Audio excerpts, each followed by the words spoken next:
Hi everyone, welcome to CS 188 section 6, and today we'll be talking about feature-based Q-learning and probability. Okay, so now that we've been doing MDPs and reinforcement learning, we've been trying oftentimes to estimate the Q value, Q of S comma A. So once we are able to learn Q of S comma A, we are able to learn our policy pi that maximizes the agent's expected rewards.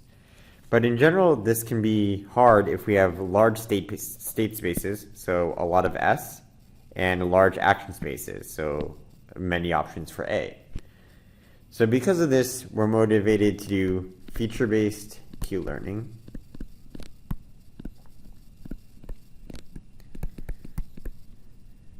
In which our Q value is represented as a linear combination of features. So we have a weight W1 that we don't know, and we have a feature F1 that's a function of the state, comma action, and we may have another weight that we don't know, and a feature that we can compute, F2 of S, comma A. And in general, we might have N weights and N features. So now the problem is a lot easier. Now, when we're doing Q-learning, instead of having to learn for all states and actions, we need to learn these weights. So we need to learn W1, W2, all the way through Wn. So what's an advantage of doing this? Well, this is very concise. We only have to learn these N weights. Now, what's a potential con? So let's consider an example that will illustrate this. So let's consider grid world. And we're going to have Pac-Man over here and the ghost over here. Now let's also compare this to another grid world in which Pac-Man and the ghost are in the same exact positions, but there's a wall between them. And now let's say we only have one feature, F1 of S comma A, and let's say it's the Manhattan distance to the ghost.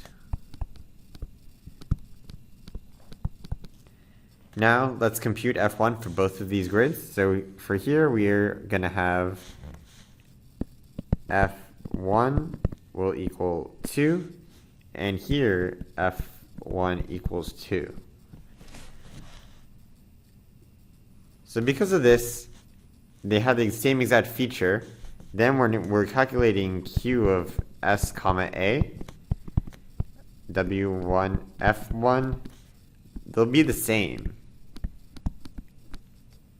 So our algorithm can't actually tell the difference between the left and the right.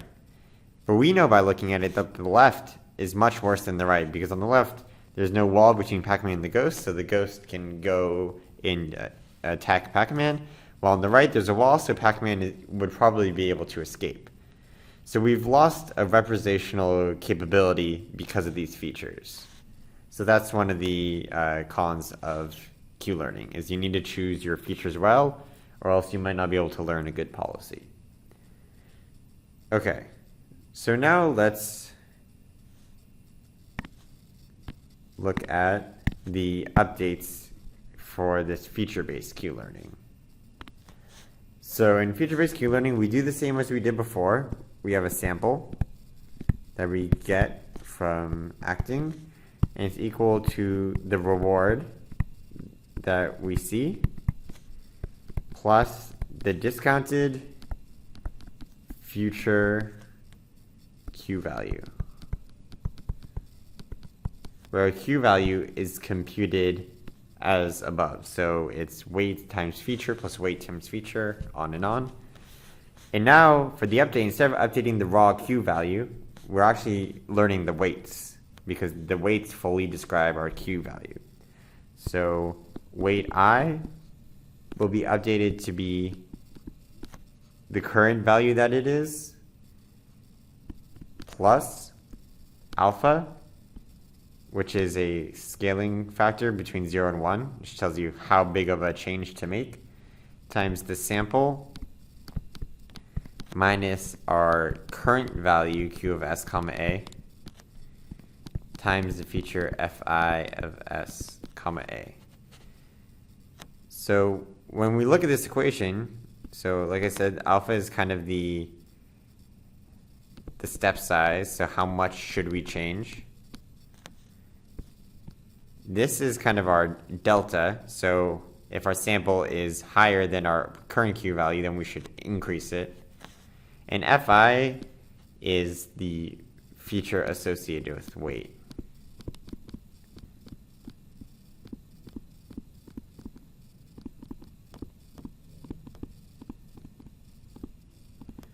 Okay, so now if we look at this equation, when will Wi increase? So the weight will increase if delta and Fi are the same sign. So if they're both plus or if they're both minus. Otherwise, it will decrease.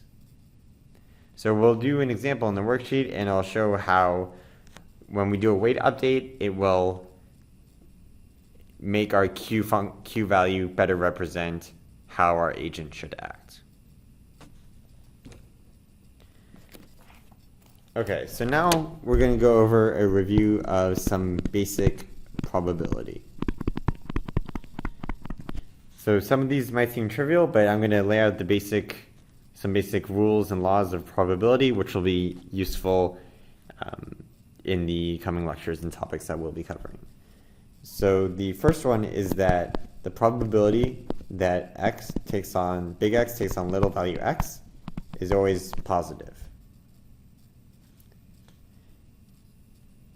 Next, if we sum over all values that the random variable big X can take, then it equals 1.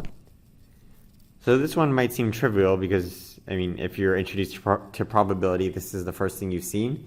But this is a useful fact to keep in mind when you're doing homeworks or in your code, to make sure that your probabilities always sum to 1 as a sanity check.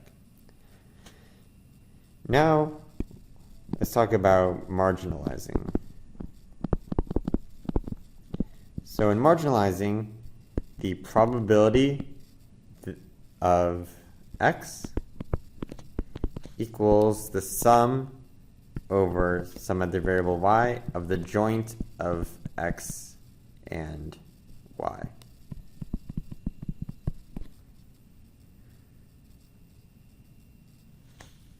And this will be useful in getting rid of variables, which we'll see in upcoming lectures. Now, another useful one is the chain rule. So for all probability of A comma B, this is equal to the probability of A given B times the probability of B. We can also do this in the exact other order, probability of B given A times the probability of A. And in general, this generalizes to more than just two variables. So let's say I have 3. So if we have comma A, comma B, comma C, this is equal to the probability of A given B, comma C times the probability of B, comma C. And I can further write this by applying the chain rule again to expand probability of B, comma C to be probability of B given C times the probability of C. And this can be done for more than 3 variables. So this is something that's very useful. And lastly, here's Bayes' rule, which is very useful.